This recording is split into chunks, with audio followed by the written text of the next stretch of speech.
starts in 10, 9, 8, 7, 6, 5, 4, 3, 2, 1, go.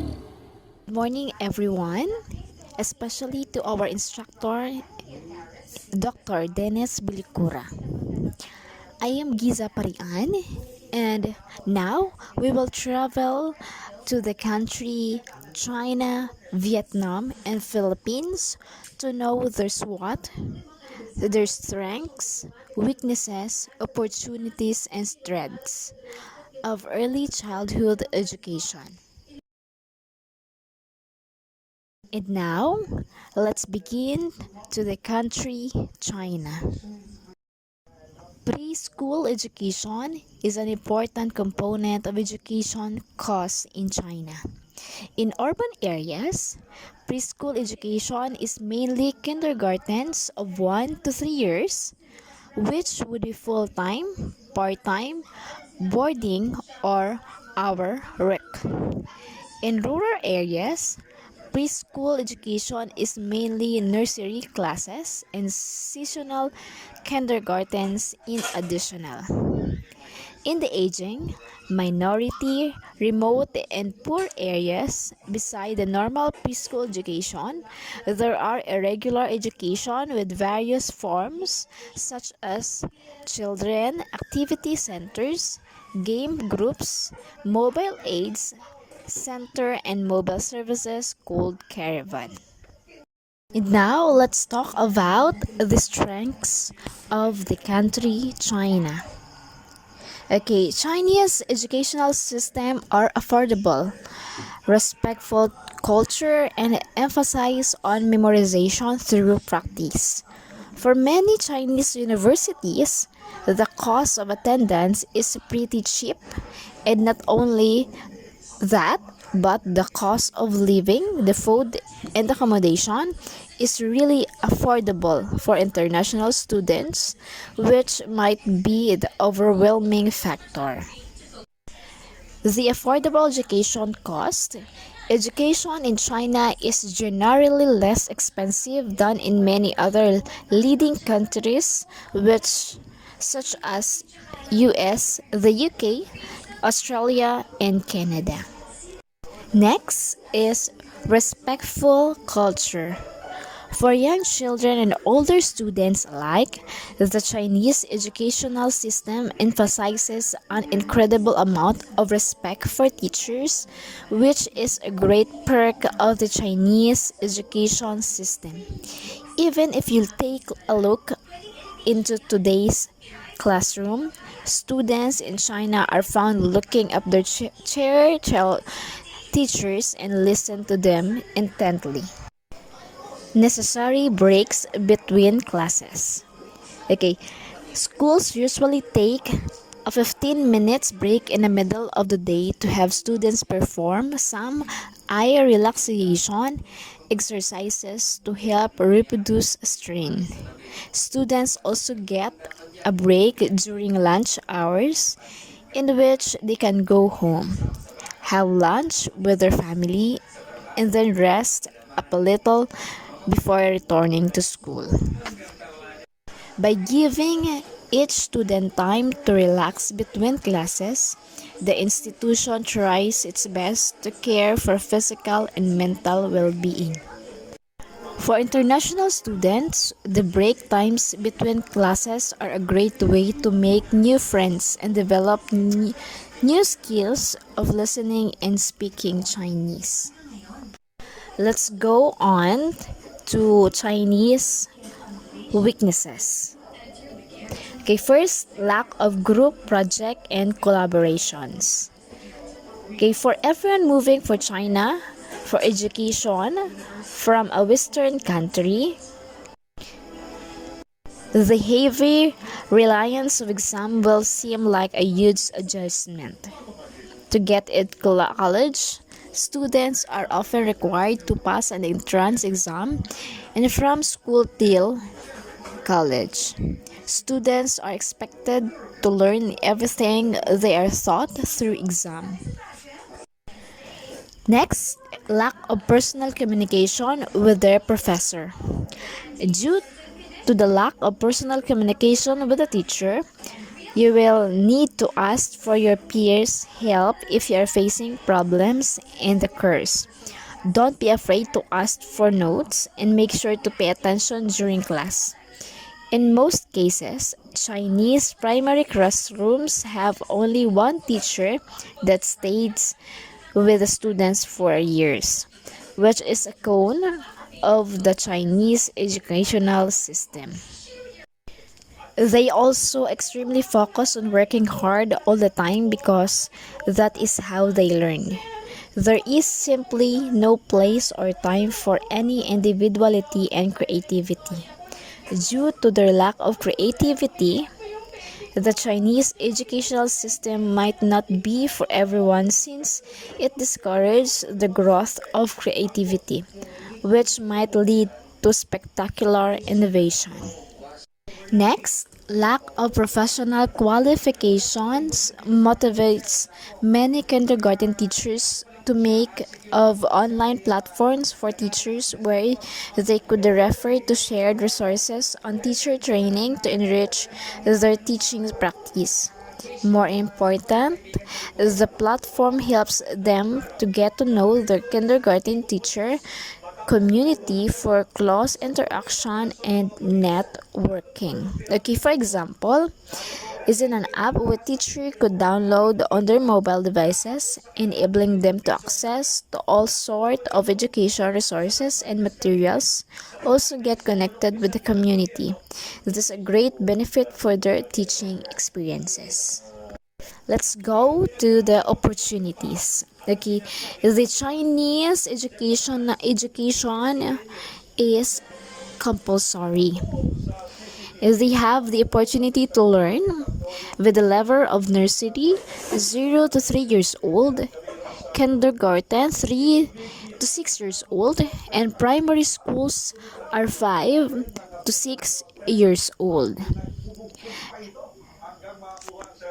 They also had the training for teachers in kindergarten.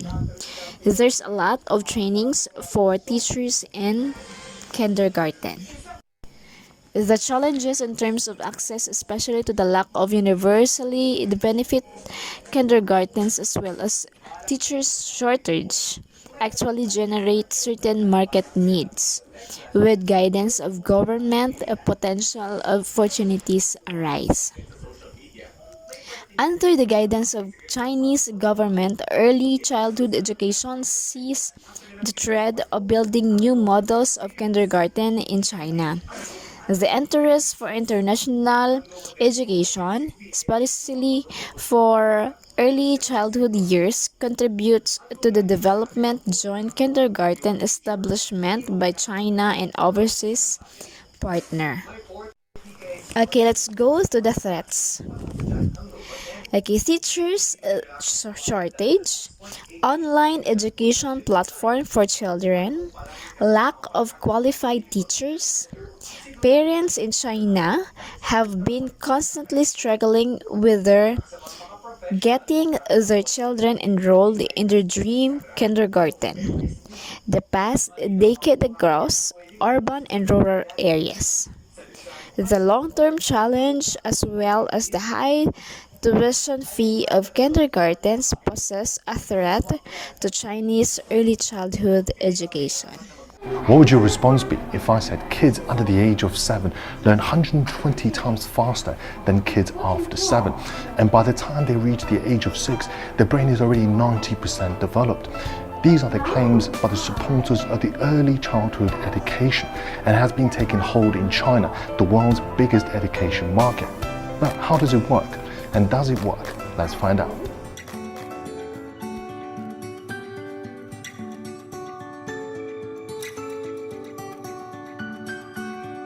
Headquartered in Beijing, Fun Academy China is one of the private kindergartens in the country promoting early childhood education. What we do is from 0 to 6, we start to plant seeds depend on how much seeds and how strong, how quick we spread those seeds, and that identified and the future of this child, and that's the size of his field when he grew up.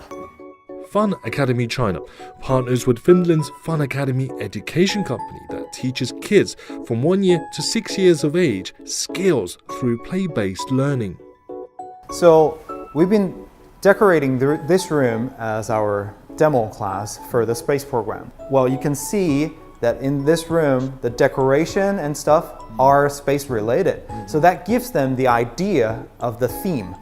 So it's, every child has some idea about the space, but it's hard to put them into the image if you don't give them any decoration.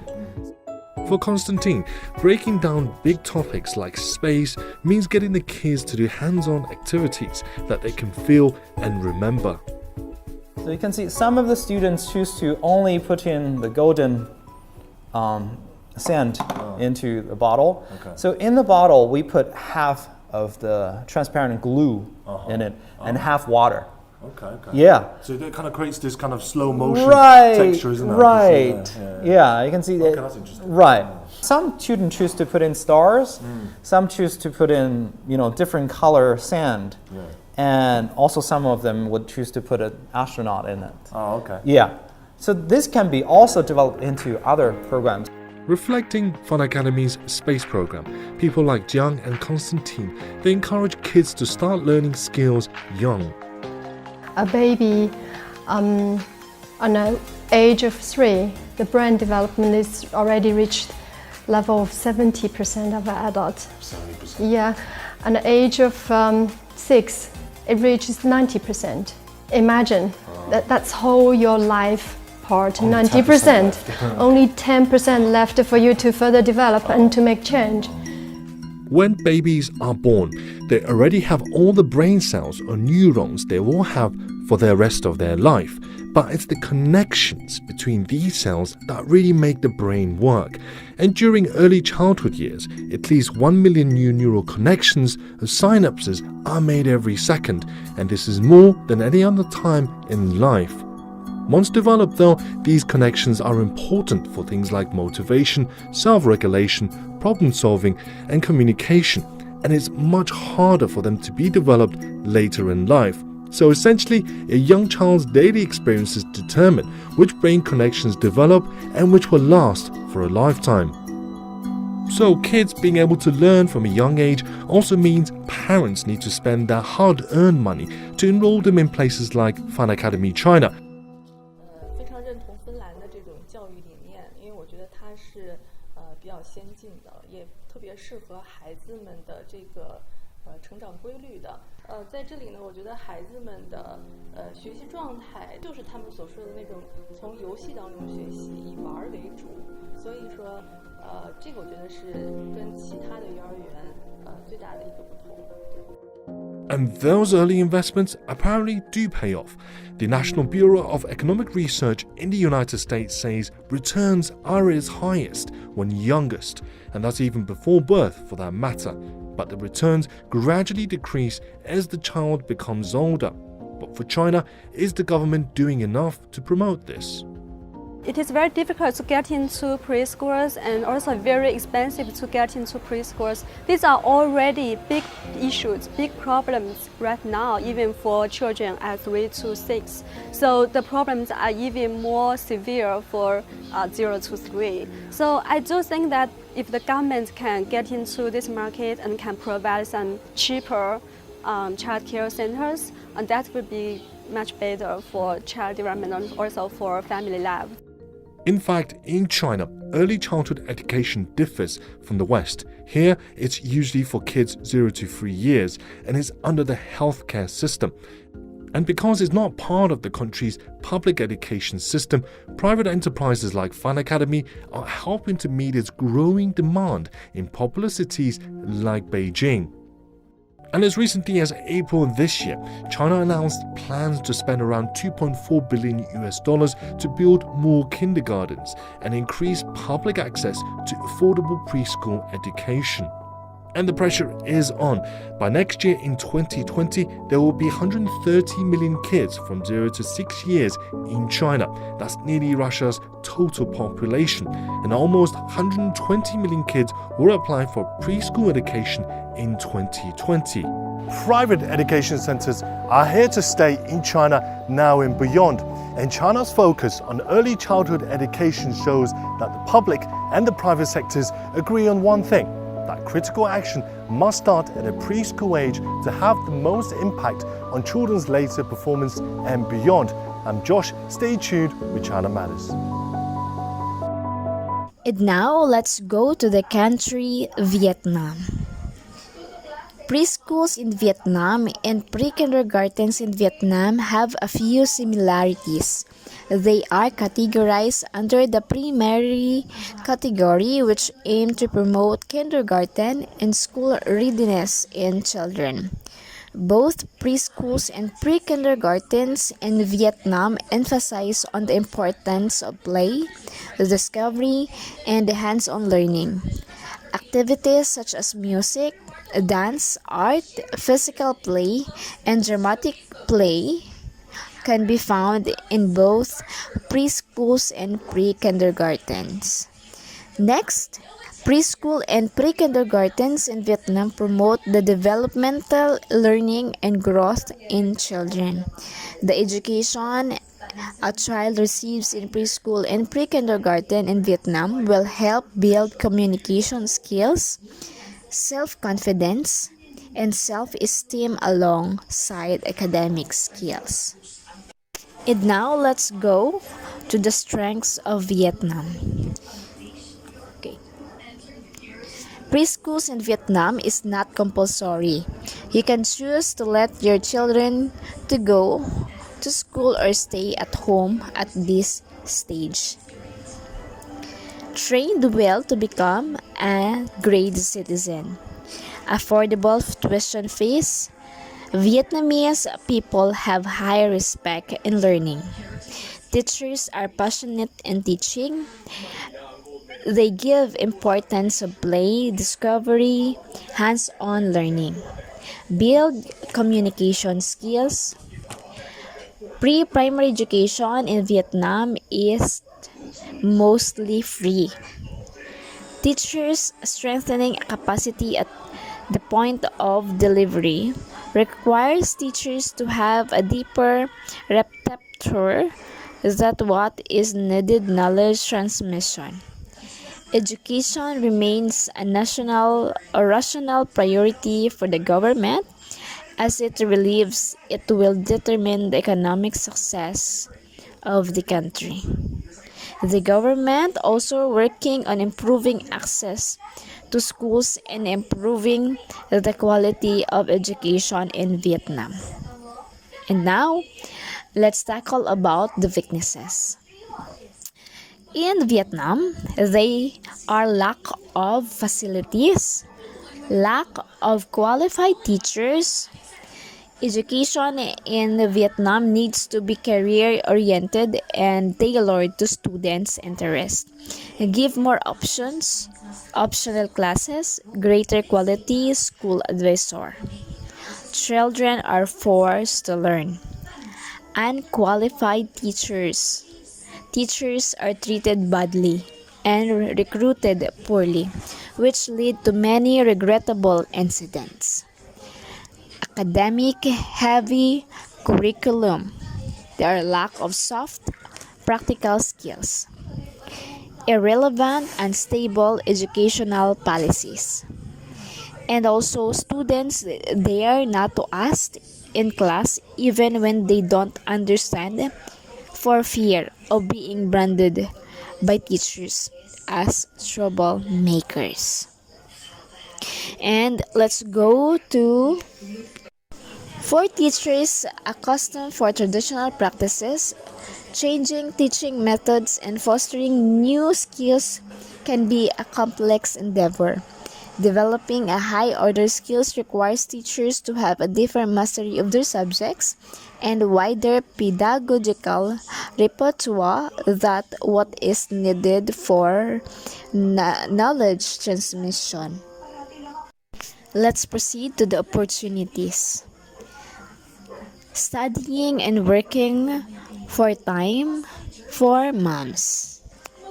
They have time in working they as they go their as their children go to school. Parents can conduct own research on the teacher's application when it comes to private preschool. Trainings for teachers. They have a lot of trainings for teachers. And preschools in Vietnam is not compulsory. You can choose to let your children to go to school or stay at home at this stage. And parents can make a living while their child is in school. And now let's go to the threats. Nearly 37% of Vietnamese children are not enrolled in upper secondary school.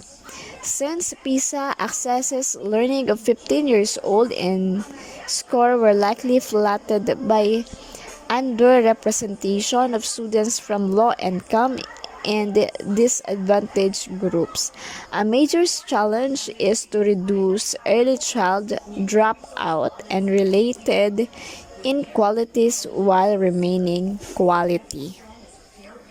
Yet, there are total improvement and gaps to close in attainment and achievement.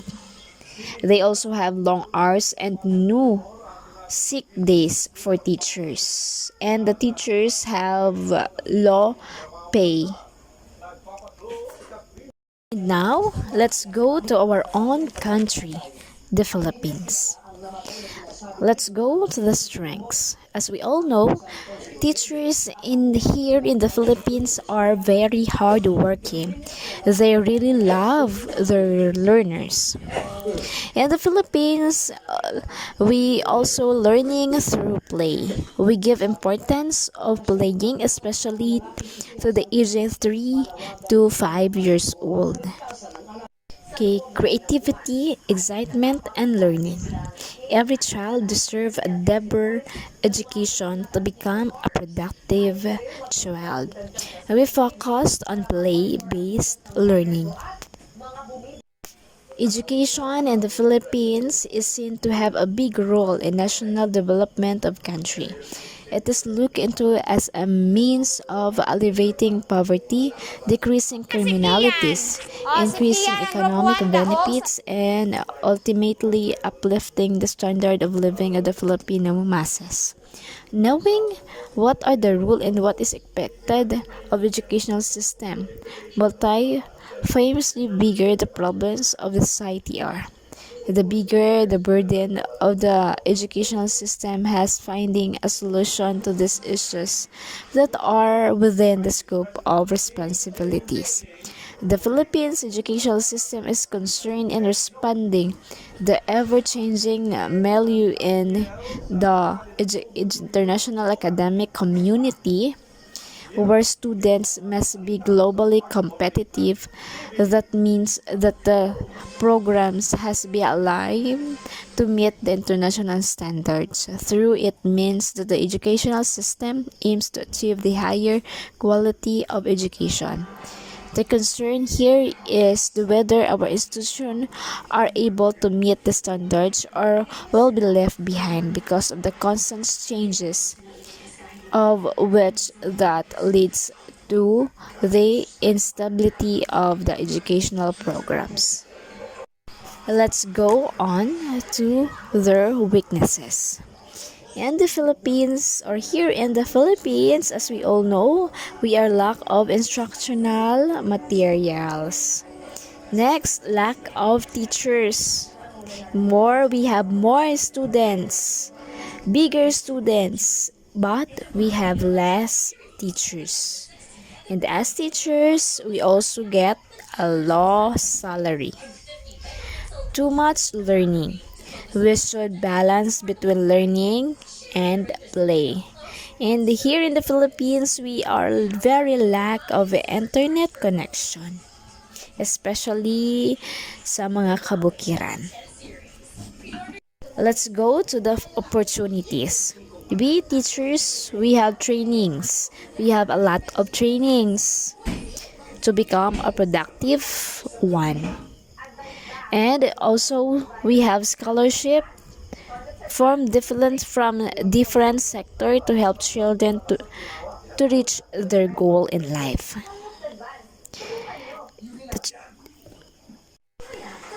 They are globally competitive on basic quality education due to the new curriculum and inventions of gadgets in order to them to be educated about what other countries have.